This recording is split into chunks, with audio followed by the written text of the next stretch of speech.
On today's episode of the Bradeaux and Will Show, the trade deadline is coming up. So we're going to be talking about that with a special guest that we have. So stay tuned for this episode of the Bradeaux and Will Show.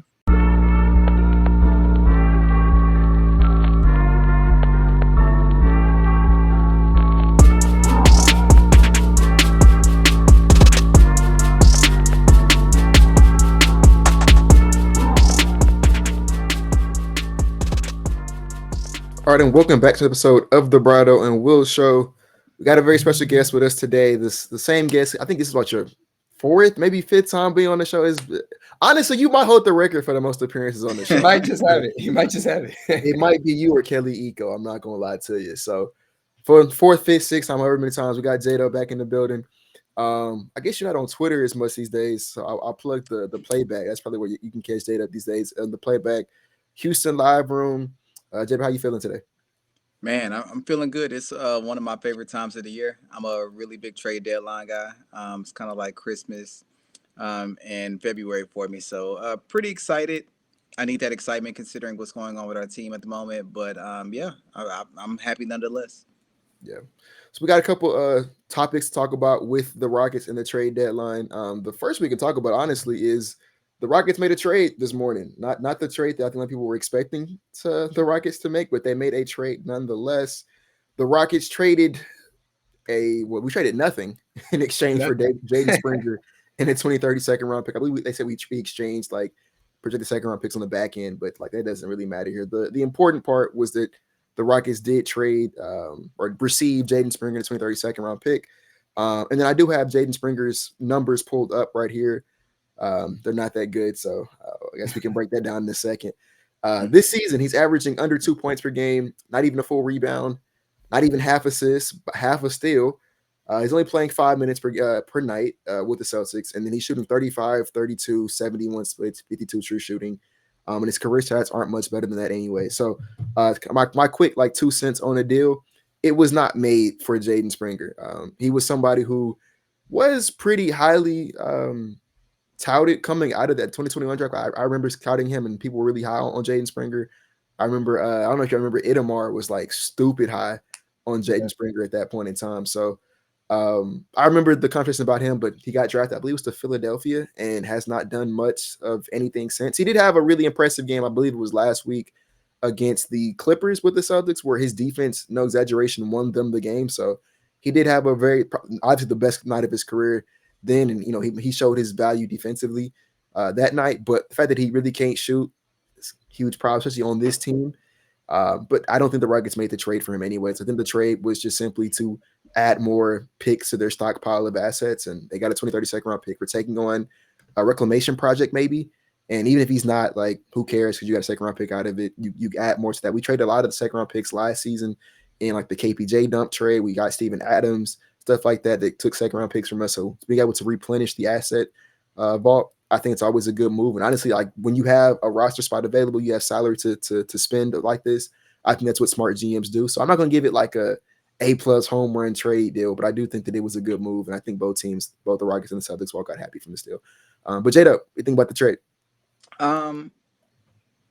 So I'm actually strangely familiar with Jaden Springer. I remember him quite well coming out of Tennessee. That's the year when the Jalen Green draft where we had 3 first-round picks. Yep. Cool. He was the guy who I actually wanted with the pick that went to Josh Christopher. I was not very high on Josh Christopher. I was really big on Bones Highland and Jaden Springer. That's what I really wanted with our last pick. But we took Josh instead. And I want to say Quentin Grimes, Bones Highland, and then Jaden Springer went immediately after. Boom, boom, boom. So I liked him in the draft. I always thought he was a really scrappy player, very athletic. I loved his defense. He was never much of an offensive guy. I hearkened him to a poor man's Marcus Smart. Coming out the draft, kind of that D'Anthony Melton role. And I kind of felt like we had a lot of value on that team, especially when we were going to have Jalen Green. Pairing a very feisty defensive guard next to him was going to be pretty good. Very athletic. I won't say he's athletic in a advantage creation way, but in a just functional on defense way. But he has not lived up to the expectations I had for him. He is a poor offensive player. Not only can he not really shoot, he's very erratic. I think that he's like Tari Eason without making the shots. Just with the just pure chaos. But he's feisty, really good point of attack defender.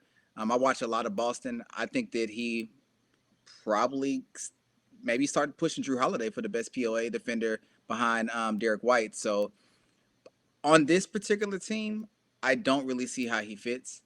We already have spacing issues. We already have a lack of shooting, and I think he would just make those issues worse. But I do think he fits the defensive identity. I kind of think this trade was a little bit more significant than people think. I don't think it's about the player, but I do think it's about the potential, right? He's been in the league for 4 years, maybe five, and he's only 22. Um, the Sixers kind of gave up on him. I remember that press conference very well. Daryl Morey essentially traded him for a second round pick and felt like the second round pick. He openly said the second round pick is more valuable to them right now. And his big issue was he said I think Jaden Springer's timeline just doesn't fit ours, meaning that I think he'll be good in like 2 to 3 years. They didn't have time to wait on that. So I think he would be a very intriguing addition to a team that needed some POA defense. I'm not sure if we are the team. The reason why I think this trade could be significant, we held our mid-level exception. We did not spend that this offseason, and it's the first year that we can actually use that to trade or to absorb contracts in. So I think we waited on that. This is also the roster spot that we had from AJ Griffin, who retired, and we were always going to make a move to bring in a player and preferably a pick. The pick that we traded out, from what I was told, is a top 55 second round pick, which essentially means it will never convey. But you have to trade something to get a player back, right? So it's kind of like a phantom pick. The reason why I think it is significant, we have pretty much lowered our second round picks due to the Steven Adams trade where we traded three. And I'm sure we'll talk about this player later. If you get to a spot where you're going to go ahead and chase a player such as Time Lord Robert Williams, you're going to need the second round picks, and we really don't have those. If you're going to use second round picks as assets, you have to have multiple. So to get that pick, a flyer on a player, and still have space left over in the MLE and below the tax apron to possibly bring in another player, I think it's pretty significant. So I like the fact they did it. I like the fact they did it before the deadline. Now I will say, I will give this grade an A to an A plus if we somehow use that second round pick to go get somebody. If we do not, if we stay put, I will give this probably like a B. I don't think this hurts at all, but pretty expected. I like the trade.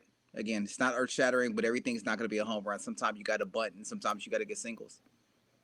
Yeah, as Dub mentioned, I mean, you had to fill up that spot from AJ Griffin eventually, and they brought in a young defender who had a lot of potential coming out of Tennessee. Right now, he's looking like a guy who can't shoot, 25% career 3-point shooter. But again, as y'all mentioned, really good defender. This season, he's 91st percentile in defensive EPM, which is a very valuable stat. So he's locks on defense, and he was locks last year as well. But again, the shooting is an issue. And again, we don't even know if this guy's going to be playing in Houston. He probably won't be. But the real value is also that second round pick. If we've learned anything from teams who are stacking, my light just fell. I'm sorry. But if we've learned anything, the Rockets definitely are getting value out of these picks. They're going to be trading eventually. It may not be this deadline we're going to talk about in the show. But in the offseason, a trade might be coming. And the number of picks you have is very important. So I'll be looking forward to see what they end up doing with this pick. But I do like the trade. I'd give it an A minus as well. I'm curious to see what happens with Jaden Springer. I'm curious to see what happens with this pick. And to specify, it is a 2031 heavily protected second round pick, as Dub said. So, I mean, nothing is happening for that. So the price of nothing, essentially. What would you say, Will? No, the only I would add to it is just that I don't think Jaden Springer plays, just because of what Zeta pointed out, with the fact that I think he does fit in perfectly with the defensive identity of this team, but we have a lot of those guys. We need more on the offensive and spacing front. So much so that we're going to talk about in a second. I would be willing to sacrifice some of that defense to bring in someone who could contribute offensively, because we're just so inept offensively at times. So basically, I'm trying to say I don't think it's going to play. But we've been getting very hurt recently, right? Fred just went down with an injury. Jabari's been out with an injury. Tari doesn't play on back-to-backs right now. We're one more Jabari. injury. I'm sorry? Jabari. Yeah, I thought I said Jabari. Yeah, Jabari's out with a broken hand. Oh, Tari and Shingun just came back. Yeah. Yeah, Shingun just came back. So like we're one more injury away, particularly like from a guard kind of player, from like the white kind of thing going. screw it, throw him out there, see what happens. Like we're not that far from that moment in time. So, but I don't think he plays. Honestly, it wouldn't surprise me if he doesn't like if this is like his only full day on the roster. Honestly, like they wouldn't shock me at all either. But yeah, like I think the important part really wasn't what you got with Jaden Springer. The important was the second round pick. As we can just segue right into it. I was gonna talk about some other guys. We'll just segue right into it, and we'll come back around. My one prediction for the deadline tomorrow. This isn't source. This isn't me reporting. This is just me purely speculating. I think the Rockets are going to trade for Robert Williams. That's kind of my prediction. And I think the package is a little something like salary filler and 2, maybe 3 second-round picks. I know a report came out the other day saying they wanted a first-round pick. I don't think there's a single team in the NBA right now that's giving the Portland Trailblazers a first-round pick for Robert Williams right now, considering the fact that I think if he's playing his best basketball, he's worth one. But the fact that he doesn't play that many games, I should have pulled it up before the show, but I know for a fact he hasn't played that many games this I got season. you right now, Will. Go ahead. Yeah, I know he hasn't played that many games, period. Like he is the definition of injury prone at this point. So I believe he was drafted in 2018 and he's kind of been up and down ever since then. But the trade-off there is I think that I think he does already have a working relationship with Ime Udoka. I believe Ime loved coaching him. If you remember that when the Celtics went to the finals that year, they were running Al Horford and Robert Williams together in tandem for a lot of those minutes. So I know him and Ime, they had a good conversation after we played the Portland Trailblazers last time. I know he liked coaching him and probably would love to coach him again. I think he wouldn't cost us that much to acquire. As I said, I think it would be like salary filler, 2, 3 second-round picks. And then I think he gives you something that you don't already have. Şengün is more mobile than people give him credit for defensively. And funny, I think it was against the Boston Celtics the last time we played them, where he played some of the best defense of his life, playing level with the screen, just moving his feet. Like Şengün is definitely taking tremendous strides on the defensive end, but that's never going to be his calling card, if that makes sense. And while I think Şengün can catch lobs, he's not really the type of vertical lob threat where he sets the firm screen, rolls to the basket, and plays above the rim. He's more of set the screen, roll, and then post up, try to get an advantage, try to seal off. So we don't really have that with Şengün. And then Steven Adams, who has been great for us as of recently, honestly. But the problem with Steven Adams is he can only play drop coverage. That's the only thing he can do. He can't play anything else. If you ask him to move his feet at any point in time on the perimeter, he's cooked goods. And offensively, he can't do anything but short roll floaters, right? Like maybe if it's like a min rolling down and the defense goes with the min, he can kind of do the little dump off pass. But you'll see like Fred will try to run the 2-man game with Steven Adams, and it kind of just goes nowhere because neither of those guys are really drawing attention on the paint right now. And so I think introducing Robert Williams to this group gives us a center that we don't have, someone who can play above the rim, someone who can move and run the court. I think that when we played like the Brooklyn Nets recently, I think one of the reasons why it's really difficult to beat them without Şengün on the court is Steven Adams isn't a problem per se, but when you don't have horizontal spacing, vertical spacing can kind of help you there, and he's not even giving you that. So it's like he's just kind of out there on sometimes in these zones. So I think Robert Williams does give you that vertical spacing that Steven Adams will not give you. He also gives you like a real like shot block. Matter of fact, I think he's only playing like 20 minutes a night, but I think he's averaging almost two blocks, if I'm not mistaken. Yeah, he's averaging 1.7 blocks right now. He's only playing like 16 minutes. Yeah, and he's not playing that many minutes. Yeah. So he's a real rim protector, real lob threat. Like I said, he can move his feet offensively and defensively.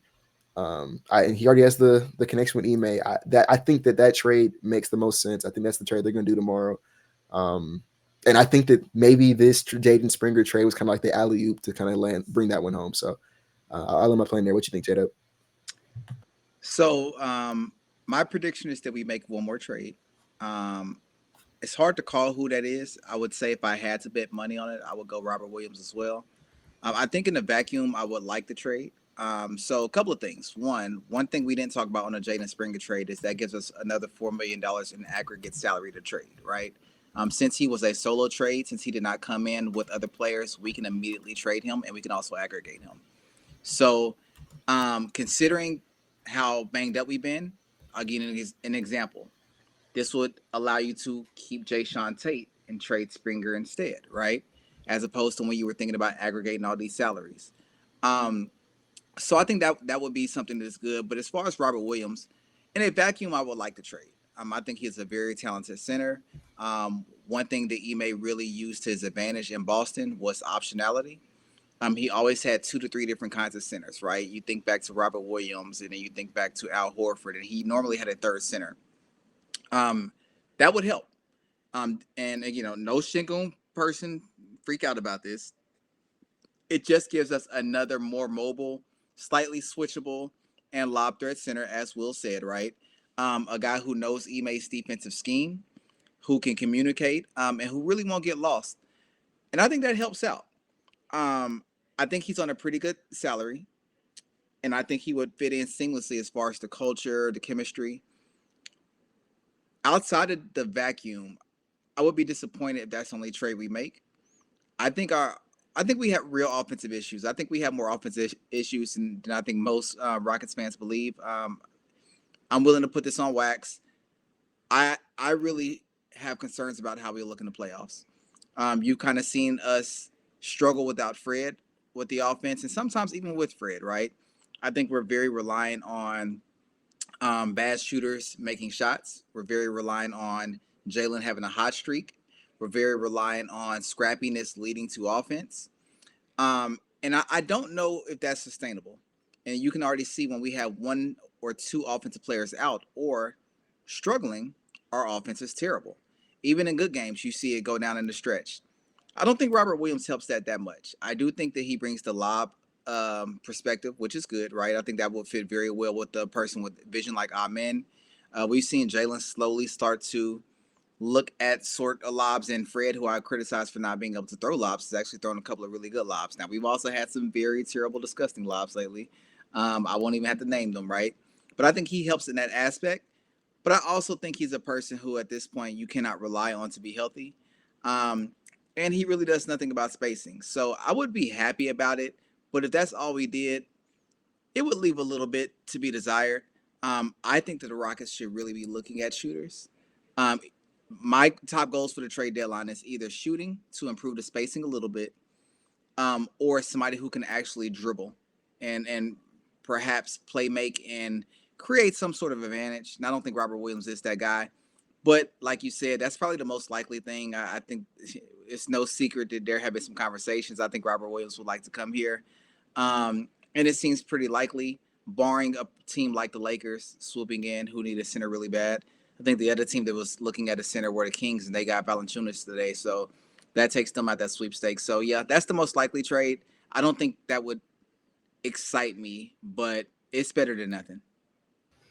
Yeah, I do personally think that's the most likely trade that the Houston Rockets make. We'll talk about some other pieces later, and I'll give my reasoning there. But when it comes to Rob Williams, I think Will and JDubb said it perfectly. Especially Dub, you said don't get mad at Shane fans. Again, this just adds versatility to a Rockets team who was missing. They haven't had a lob threat one since Bruno Fernando. Not the best lob threat I know, but that's the last lob threat that they've had. So that helps there offensively. But defensively, again, the versatility is very important for a team who has two centers who aren't the best. When it comes to switching and playing defense and drop coverage, I've seen the Rockets kind of get smoked there a few times this season, and they are missing Jabbar, so that'll help. But again, just having another big who's really good defensively, looked really good with Ime Udoka in Boston. That's a guy he's a productive player that you can just fit in seamlessly. He very productive in Boston. So I like what he brings to the table. He's averaging 1.7 blocks. I clarified in 17.7 minutes a night. He's getting a ton of rebounds. Anytime he plays 20 plus minutes in Portland, he's putting up a really good stat line. So that's the guy I would move. I would move for it. And I don't believe it'll take a lot of first round picks. Again, I don't think a lot of guys are trying to move for the bidding war. And you guys could tell me the bidding war with Rob Williams is probably the Lakers and the Rockets, I would imagine. I think the Lakers should be going for Rob Williams. I wouldn't be surprised if that happens tomorrow. Be curious to see what the Rockets would offer. I don't even know what the Lakers have to offer at this point. But yeah, that would be my personal guess. If anything does happen for the Houston Rockets, that's the only trade I could personally see, and I would be ecstatic. The next topic we have, I was gonna go to the KD book stuff, but we already on the trade talk conversation with the Rockets. Let's keep it there. Colin Sexton was another name we were gonna talk about. Because I do like Colin Sexton. I think he makes a lot of sense for the Rockets. I have his numbers pulled up. He's averaging, I'm gonna round up here, 19 points, 3 rebounds, 4 assists, by the steal. In just 29 minutes, he's shooting 41% from three, 60 true shooting, which is the important part here, right? We need to bring in somebody who can score the basketball, right? And particularly from beyond the arc. Jada alluded to it earlier. I agree 100%. I think our offense is bad. I'll keep it simple. It is bad offense, man.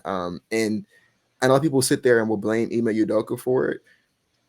I think Udoka can be better, but there's only so much you can do when defenses are perfectly fine with letting your guys shoot. There's only so much you can do, right? Like certain plays, certain things don't work if the defense is just okay letting Dylan Brooks shoot threes. We talked about what JDubb said about we're asking non-shooters to shoot a lot of threes. That Celtics game was that last week before last where we played where we beat the Celtics, right? And the minute that had the game winner, had a great game. We win that. We get blown out if Dylan Brooks does not have the best shooting night of his career. Like straight up. Like I think he made 10 threes. He did. Was it 10 threes? Yeah. If he makes 9 threes, we lose. Like it took all 10 of those threes from a guy who will never ever shoot that good. I won't say again, but for sure the rest of the season. He's not going to have another game where he puts up 10, makes 10 threes. That's just not reasonable, especially in a playoff setting. It's just not going to happen.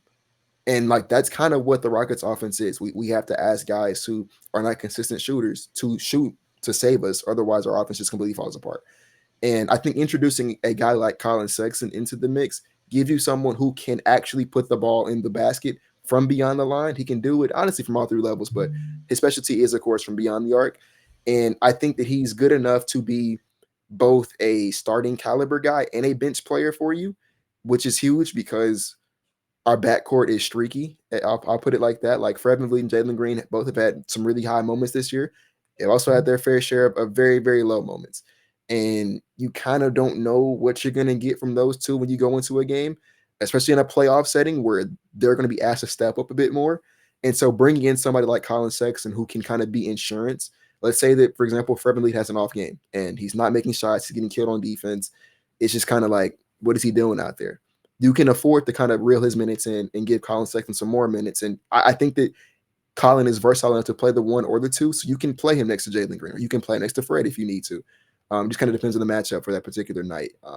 And I think that's a better option at this point in time than Reed Shepard. I mean, since Reed Shepard, I was going to say Aaron Holiday, but then Reed Shepard is probably also going to be more of a redshirt guy this season. It's kind of trending that way. Although he had a really good game against the Nets last time we saw him, so maybe he's trending upwards right now, and that kind of changes things. But as of today, he looks like he's going to be on a red shirt freshman year kind of thing. So if that's the case, yeah, bring in a guy like Colin Sexton, who I don't think is going to cost you that much either. There was a proposed trade that I saw the other day where it was like salary filler and like 4 second-round picks, and that sounds about right to me for where he is right now in his career. I'd be more than willing to do that to bring in Colin Sexton to the Rockets and have him be the supercharged 6-man for this team. But I think that's all my argument for why I think Sexton makes a lot of sense. I'll pass up to JDubb again, and then we can go to Brad, and we can start moving to the next topic. It's interesting that I'm going to speak glowingly about Colin Sexton. He was definitely a player in the league I didn't really care for as much, and part of it was just like almost the fake antagonistic vibe that he has. But the more I watched him play, I kind of think that's who he is, right? I think he kind of has some of that Dylan Brooks to his game. I think he would be a literal perfect fit. He is a really good 3-point shooter. It's on decent volume. It's not high volume, but it's pretty good, right? I know he's normally shooting like maybe 3 or 4. But he, outside of that 1 year where he was like 20 something, I think that was like 11 games. He's been a really good 3-point shooter. And it looks good. I think that he fits our defensive personality. He is very feisty. If you remember our Utah games, he always like goes at our guards really tough, right? He can offer some playmaking. I think he fits Ime to a T. Not only do I think he will like just bring another option, there's a chance he can actually be a fit for longer, right? If they decide to move on from Fred a little bit, I think he can play with Jalen. And if Jalen buds into a star, I think he can play next to him, right? So I like him quite a bit. He's under contract this year and 1 more year. And pretty reasonable money. I want to say like around 17 mil, which I think is pretty good for him. I I think he'll probably cost a little bit more than a couple of seconds. I think he probably will garner a first for somebody. If you can get him for a multitude of seconds, I'm definitely doing it. But I think he can come in and step in from day one. That would probably hurt Reed's minutes a little bit. But I'm gonna be honest with you, I don't care. I want everybody on my team to earn what they get. And we're trying to win. So I'll sound like a broken record, but price dependent, I would love him. Um, it just really depends, but I think he fixes some of the issues, right? And he does not take away from our strengths. So we'll love him here. It is Utah, so you're not getting him cheap, right? Danny Ainge is going to try to uh, take everything that you have, right? Plus 25% on top. But if they can somehow pull that off, I would be pretty ecstatic. That fits the mold of what I feel like we need, and yeah, he's real, and he's not old. I mean, what do you say, 27? Will it's pretty. He was in the 2018 class, so he's 26, 20. I'll I look it feel up. like he's Yeah, I believe 26 or he's 27. 26, right? He just turned 26. Yeah, that I mean, really young too. So like, that's a guy who not only would I bring in, I would if it works out, You could keep him. I would be Yeah, willing I to mean, sign a that contract. part of the idea, I'll say part of the appeal of him that he could, in theory, be your. I always use Eric Gordon because that was the. I'm a 2018 Rockets fan, so I always use the Eric Gordon example. But he could be your Eric Gordon to Jalen and Fred or whoever else is your point guard moving forward. They're Chris Paul, James Harden. Like I think he could kind of be that the yin to that yang, if that makes sense, moving forward. And I think that's part of the appeal of bringing him in. I would love that, and I think that's the sort of player that Stone should at least be Absolutely calling around and checking on. But I mean, Brad, funny enough, we have the assets and the salaries to do both. To bring in Robert Williams and to bring in Colin Sexton. Would you be willing to entertain a first round pick? I protect it, but yeah. If they're trying to win this year, that's something you entertain. I mean, not even just to win this year. Like I said, I would bring him in because I think he could be here long term. But yeah, I could do that. Like I wouldn't trade non-negotiably. You cannot have a Phoenix first, that net swap, or that Mavericks pick. I would give them one of our picks and I would protect it to some degree. But I think that's the type of player that you would trade a first round pick for. Because even if you down the line realize you don't want him no more, it's not like I don't think he's ever going to like fall off the face of the earth where it's like you're stuck with him. He would be very flippable next year. Yeah, I would say this because when it comes to Colin, I do think the fit is solid. You guys made a lot of great points. I do like how feisty he is. That is an Ime fit. And right now he's averaging 18 and 4, I believe. Yeah, on 41% 3-point shooting. And Dub, the volume is 4.6 threes a night. So again, he's immediately the best shooter on the Houston Rockets this season if he's coming in. That's a very low bar, Brad, but go ahead. It is a low bar, but it's something we need, and that's why it's a discussion. But yeah, I wouldn't say concern is the word, but my pushback, maybe not even pushback, but here's what happens when the Rockets make this trade, right? Yes, you automatically redshirt Reed. I know Dub said that might mess up Reed's minutes. That kills Reed's minutes. I'd throw him in the G League for the rest of the season if this trade happens. He's not playing again. And once that happens, Rockets, they'll look solid in the playoffs. I would like it. In the offseason now, you got Fred on the team option. You got Colin, who's got another year. He's making 18 this year, 19 next year. I would be curious to see what they would do in the offseason, what they do with Reed. I know they just don't want to just say, okay, we'll bring in Fred, Colin, and Reed into this next season. I don't think they'll do that. Or if not, if they do, then Reed is just probably gone. And we'll see what happens in the offseason. Maybe a star trade is made. But that's just my, again, concern is not the word, but I know at the same time, the Rockets are in a weird spot. It's like, do we want to win or do we want to kind of develop? They obviously don't want to develop because Reed hasn't been playing that many minutes. But it's almost like they're, to a sense, in my opinion, giving up on Reed unless they get rid of Fred going into next year or get rid of Colin in the offseason. But it's they're not keeping all three. That's what I'm looking at. And I don't know what the Rockets are trying to do with Reed if they make this Colin Sexton trade. Because then you have, again, Colin, Fred, and Reed. What are we doing with these three going into the next season? But fit-wise, again, I thought y'all made a lot of great points. Let me make a rebuttal to your point. If you believe that Amin Thompson, to some degree, even if he's not your full-time point guard, if he's someone who's going to play a lot of point guard ball handler minutes for you, he's a guard who can play the wing position. And so instead of looking at it like you have a starting point guard, Jalen Green, Reed off the bench, and then Colin Sexton, it could just be Amin. And now that's three guards, right? Because Amin has the positional size and versatility. There's a trade that just went through. See. It's a poop platter. Jericho Sims to the Bucks. I saw this morning. They said Jericho Sims. There it is. I got you got to keep your phone on notifications on right now. It's crazy. But yeah, I feel like you could in theory have a Min be that third guard in this equation. And then, like, yeah, I would say that you could get away with Jalen, Amin, Sexton, and Reed. I think that could work. Jalen, Amin, Sexton. That means it's completely saying, all right, Fred, like that is your conglomerate of guards at that point in time. I mean, yeah, like, yeah. That I don't think that like Reed Shepard's path to minutes on this team is just forever cooked. If that happens, funny enough, they could probably play together. Real quick, in that scenario, though, Fred is gone next season, right? In the equation, yeah. I mean, I don't anticipate Fred being gone next year. I think that's a transition kind of thing. But I mean, honestly, that's funny enough. That's kind of the same concept, though, right? If you're talking about extending and keeping Fred, it's the same concept for the most part. You'd have to have Amin Thompson. If they trade for Colin, I think that affects Fred more than the Fred. No, it does. I think it affects Fred more than anybody. Yeah. But I mean, I don't make decisions on this team with Fred in mind because he's never going to be that to kind of like go on a segue. Something that pisses me off when we talk about like trade conversations is like, because I didn't want De'Aaron Fox. I didn't think that he made sense for this particular team, and people kept telling me, but he's better than Fred. That doesn't matter to me. Like I don't care if he's better than Fred because Fred is not the long-term solution. That would be like, I don't know if this analogy. Y'all let me know if this analogy makes sense. That would be like if I had an iPhone 8 and I said I wanted to upgrade. Well, the iPhone 12 was better than the iPhone 8. I want the 16 though. Why would I I don't care about an iPhone 12. I'm about to go get the 16. So like, yeah, it's better than my 8. I can go get a 16. You feel me? Like, I don't care that he's better. That's a crazy analogy. But you get what I'm saying though. I don't care that he's better than Fred. The bar is not being better than the iPhone 8. The bar is being better than what I'm about to go get. You know what I'm saying? So I hate that. I don't. He's not even in the discussions at all for me when I talk about the future of this basketball. And it's no disrespect to Fred. It's just he was not even signed to be the long-term option at point guard or anything like that. Like, I think the better case scenario is that he transitioned to like the sixth man of this team. And I think he can be good in that role, but you're not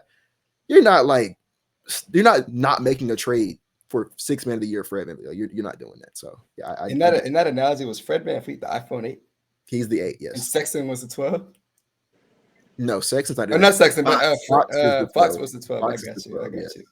And that's cool. We would call Fred the iPhone 8, but but you get what I'm saying though. Like I don't care. The iPhone 12 was better than the iPhone 8. That's not the point. Like, you know what I'm saying? I don't. iPhone 8 is like Aaron Holiday. I mean, it was 12, 15, whatever. Android.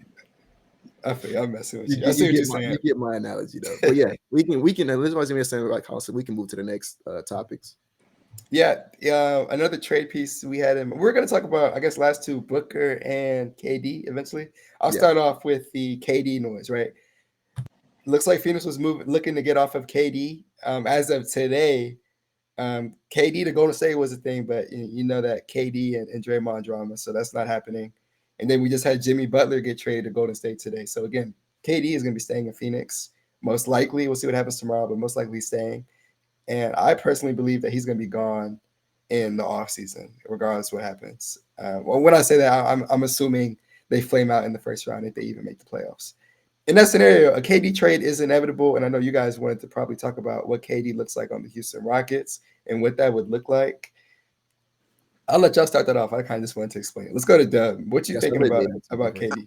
I will say first, I don't put a lot of weight into KD will not be traded and will remain with the Suns. I think this is a player that we've seen people say is going to be traded, not been traded. I mean, it fluctuates, right?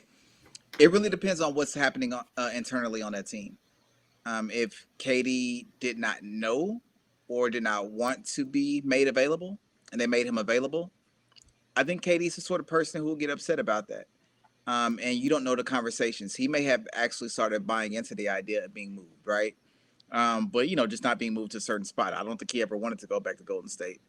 So I think KD is still on the table. Now, do I think it's likely? No. Do I think it's likely for the Rockets? No. Do I think the Rockets have ended any sort of phone call with Phoenix? No. As long as you had Phoenix picks and you believe that there's any level of discount that you can get due to those picks, you're always having those conversations. Jimmy Butler is now not on the table for Phoenix. If you stay put, you're staying put with Devin Booker and Bradley Beal. And that has not looked that good, if we're being honest. They have made some trades around the margin. They have like helped in certain ways. They looked pretty good when they played the Clippers the other day. But I still think there's a little bit of uneasiness there. And once you give when you're in a relationship, you have to be careful about talking about the concept of leaving or being free or being single. Because the other person might really start thinking about that and might start liking the idea. And KD's one of those people who I think could be entertaining that. As far as Houston, I don't see Phoenix with the investment that they've had, especially a big reason why Bill is there, in my opinion, is because of KD being very willing to trade low. But the one thing you got to keep in mind is we had that 25 first, which brings you some immediate relief. I think that might still be on the table. Now, the trade will be complicated because you're essentially going to have to send Fred out or aggregate with a third or fourth team, right? Because you cannot do a one-on-one aggregation with Phoenix due to them being over the second apron. I don't know. I believe Houston when they say they would like to see this through with the current team.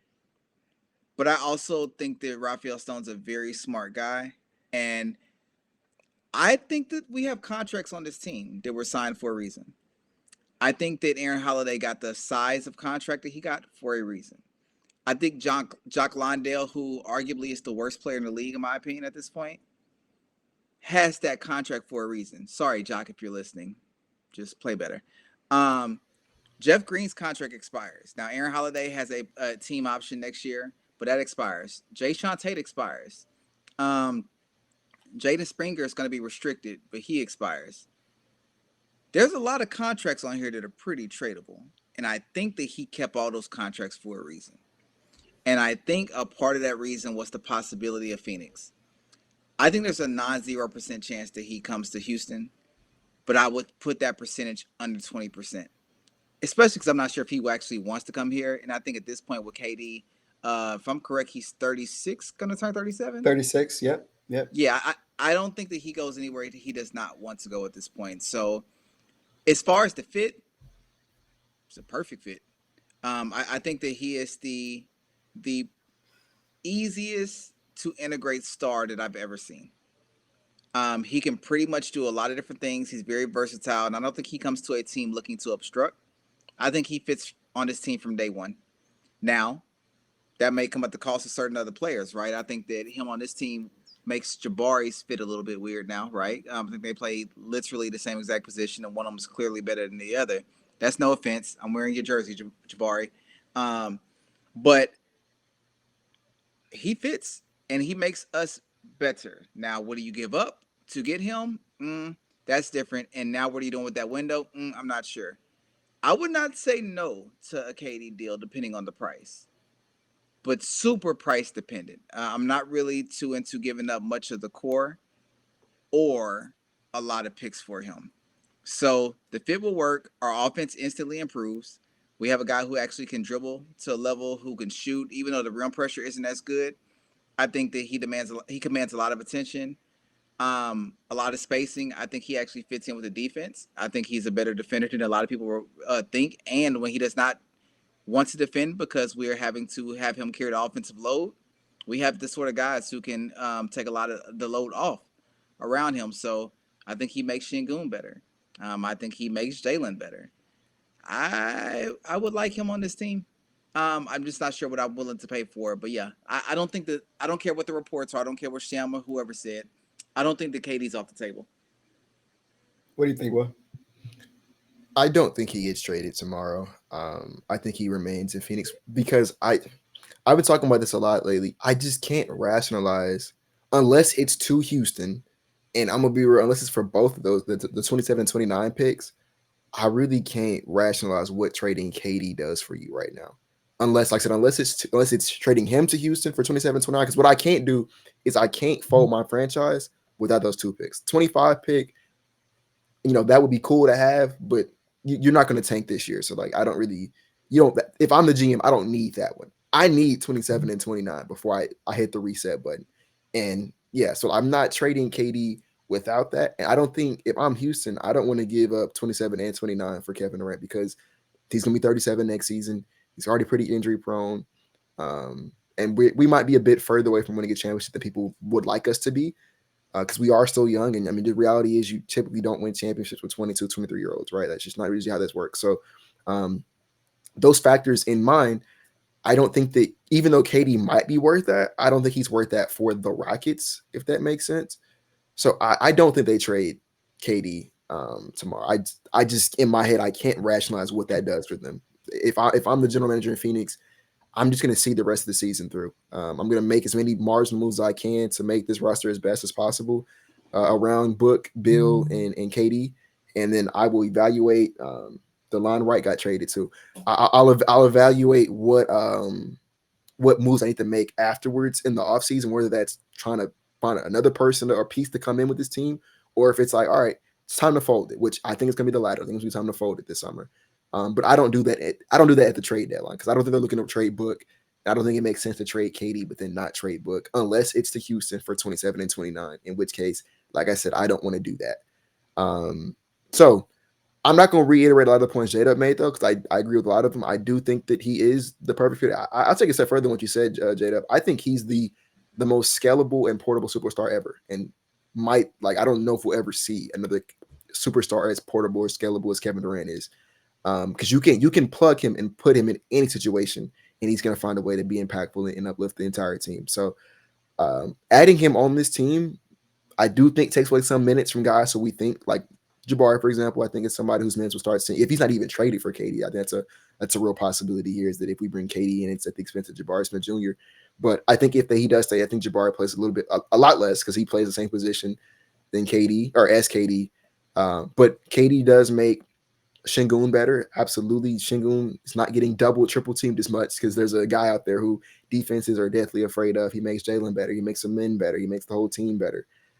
So I am in on a Kevin Durant trade, assuming the price is reasonable, but I'm not paying like a premium or even like if because KD is still a good basketball player. So like if they still want a real return for KD, go get it from somebody else. I don't want him that bad at this stage of his career and where we are with our rebuild to make that offer for him.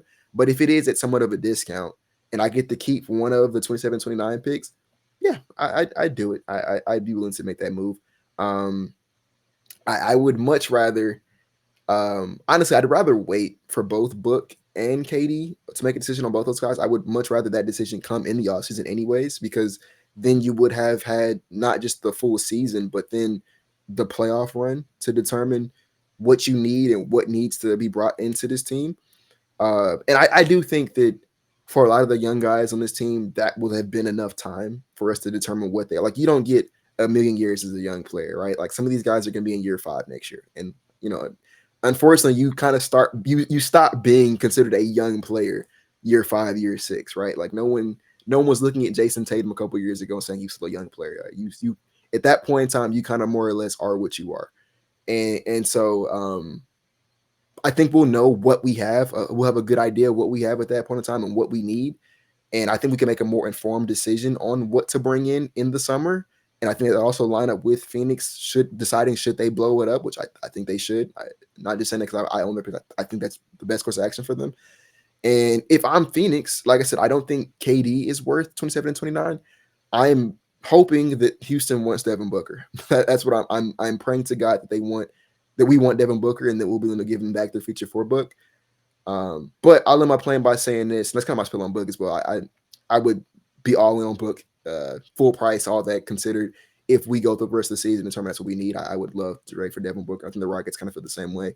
But to land my plane, if Phoenix called me tomorrow and told me I could have Devin Booker right now, or I can wait to the summer and he may not be there, I'm going to trade for Devin Booker right now. And I don't think that happens. I don't think they're looking to trade Book at this instant.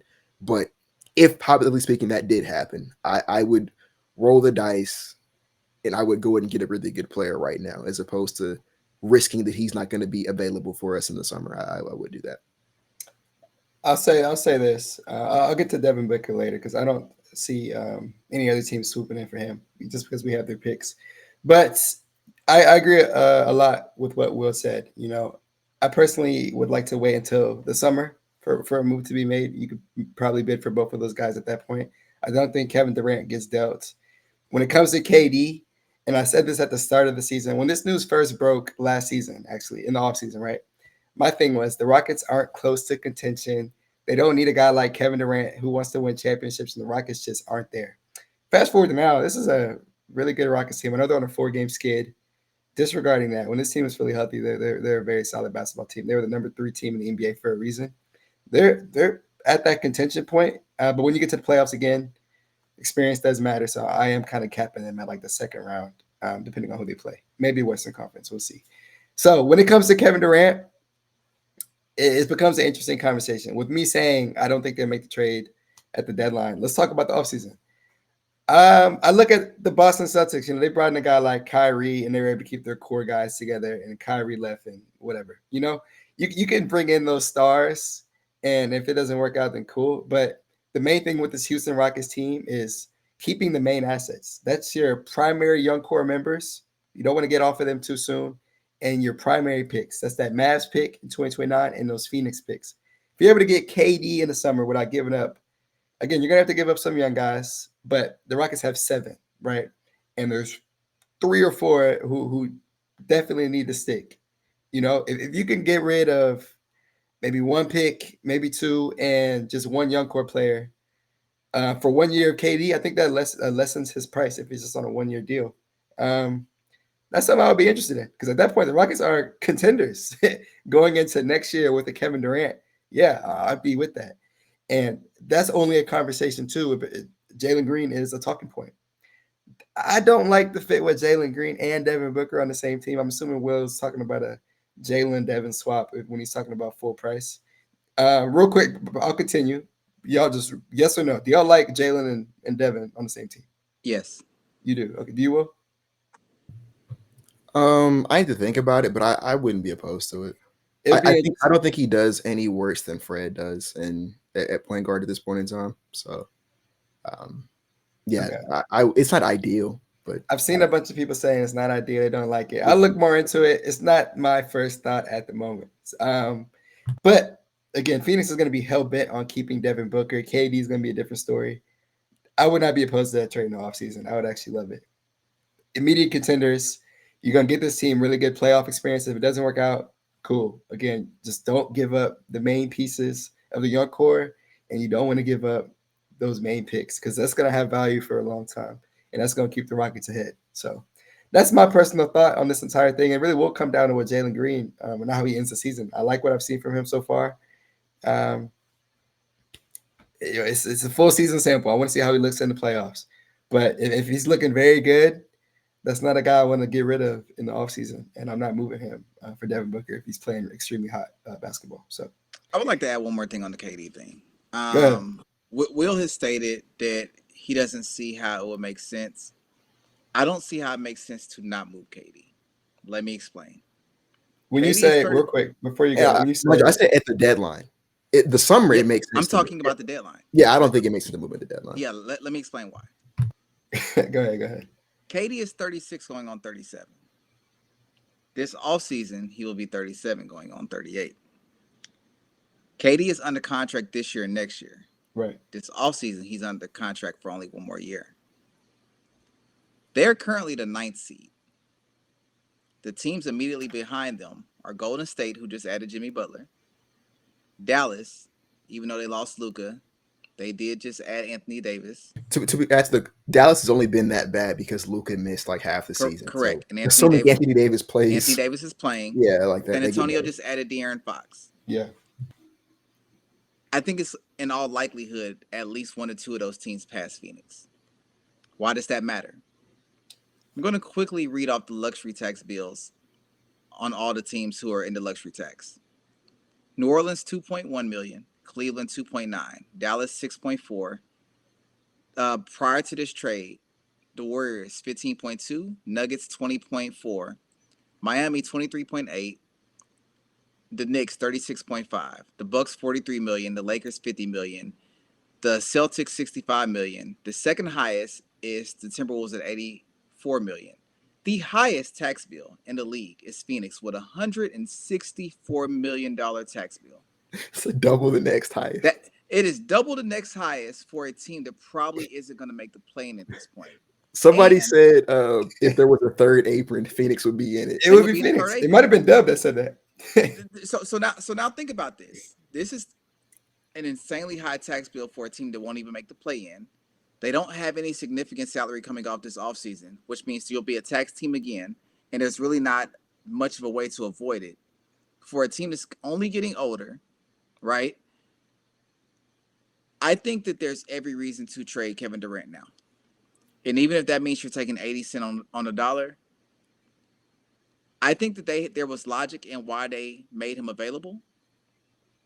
And I don't think that logic just died. Mm-hmm. I think that they're playing the GM game. I think Kevin Durant's still available. And I think that you're going to hear more rumors tonight and probably tomorrow. If I was them, I have every reason to move him and no reason to not move him. It makes no sense. And the only way to get a shining light is to call Houston for a pick or two that belongs to you. Don't sleep on KD being available.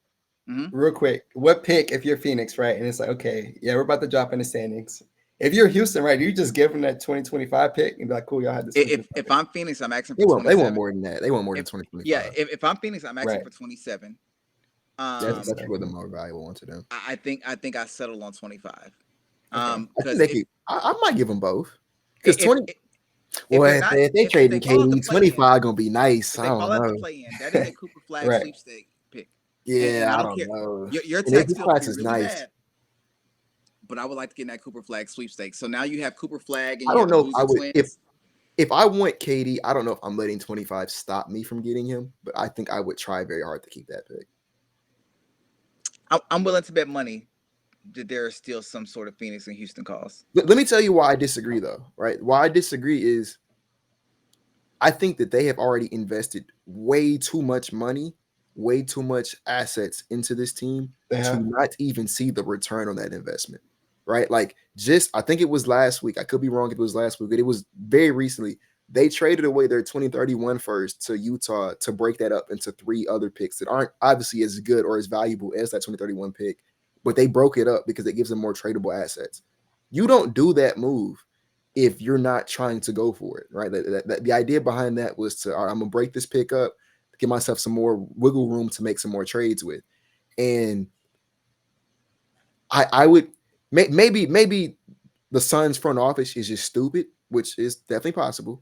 But man, if you did that move, because I know everybody knows they wanted Jimmy Butler. Jimmy Butler would have been a Phoenix Sun if Bradley Beal would have let go of that NTC. That's just common knowledge at this point in time. Probably would have been done 2 weeks ago at that point, honestly. Right? If the one reason you traded that pick was banking on getting Jimmy Butler, and then if you did not get Jimmy Butler, you would then pivot to trading Kevin Durant, that is a disaster class in general management to me. Because everybody knew that you want to get Bradley Beal to come off that NTC, and he's telling you every single day, I'm not going to do it. So to me, and like that 2031 pick is valuable. Like that's why Utah gave up 3 first-round picks for it. It's the same reason why I'm holding on to dear life for 27 and 29, because this team is headed nowhere.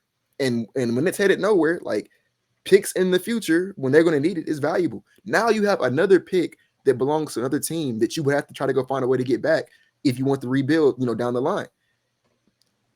It would just be really stupid to me to have made that move, to have traded for like Nick Richards, to have spent all this money, go all this distance, and you don't even see it through for one season. Mind you, what is seeing it through? They're all playing except for KD right now. I would say, to be fair, Book has missed some time this year. Book has missed time, and I'm not going to sit here and tell you that, because even when Book is healthy, they still lose. But in Phoenix's mind, they went into this season believing that they had a championship caliber roster. They believed that coming into this season. If I'm trading that pick, if I'm trading for Nick Richards, if I'm doing I've invested all this money, all of these assets into this current iteration of the roster, man, I gotta see it through to the playoffs. And I don't believe it's a good team, but they did. That's why they made these moves. They believe it's a good Then why was Katie available yesterday and this morning? So what I think happened is I think they were gauging the value on KD. I don't think they ever actually intended to trade. I've never believed KD at any point in time was going to get Do you traded. think that pissed off KD? You can't undo maybe. gauging the value. Yeah. Maybe, but I mean, I ain't gonna lie. I don't know. I still stand firm. I don't think he gets traded tomorrow, and I don't think that I don't think there was ever any point in time where he actually was going to get traded, unless they were just, I guess, just blown away. Like maybe if Houston said, "Here, have all your picks back," I don't think they would have traded. I mean, maybe I think that Golden State one would have happened if he didn't hate Draymond Green. To be honest, I just don't think that. To me, man, that would be, and if that's the case, the general manager in Phoenix needs to lose his job tonight, because that, like, you get what I'm saying? That doesn't make sense. You traded away your future to go in on this team. And you're telling me the only thing that was keeping this team alive was the hope of Jimmy Butler, when you knew good and well there was a really good chance that just didn't happen. Like that, I don't know, man. I'll try to think of an analogy, so I'm not good with those, but that's just not good. I need another analogy. That's not good GMing to me, bro. So like, I if I'm the general manager in Phoenix, bro, I'm going to, like I said, I'm going to push all my eggs into the basket. I'm going to give it the rest of the season, and then in the summer, I will decide what do I want to do. And I think that's what they're going to do. He was available 3 hours ago. All that line. I don't think he actually was. He was just available 3 hours ago, and yesterday and the day before. That logic is out the window. Well, I'll say this: Rockets related. I just don't see it. Rafael Stone's not getting rid of a young guy. We know how he is at the deadline. I'll pray for Rob Williams, but we couldn't even get off EG when we were praying on it 1 year. So I don't know if they're too hell bent on doing something. We're contending now, or we are. Playoff We are. spot. There's a little different. So, but yeah, if we're approaching an hour. But I'll say this: if we had to make one guess, and they do make a trade, mine's definitely Rob Will. I'm sure Will, Dubb, would y'all say the same thing? Yeah, barely. It's Robert Williams or taking in another salary for a pick. The only thing is that will require somebody losing a roster spot. That's true, because they're at 15 now. Yeah, they're at 15. I just feel like there will be one more move. It may not be very splashy, but I don't think that Rafael Stone is away from his office watching Netflix right now. I think he is on the phones. Yeah. Last thing I'll say: Springer and Landale is perfect for a Rob Will swap. I don't know if that's possible, but the salary is damn near identical. So and you didn't touch your rotation. Didn't touch your rotation. So we'll see what happens. Do y'all have anything else y'all want to add? Good. I don't. I'll just say this, man. Don't let the last 4 games take away from what's been a really good season. Thank you.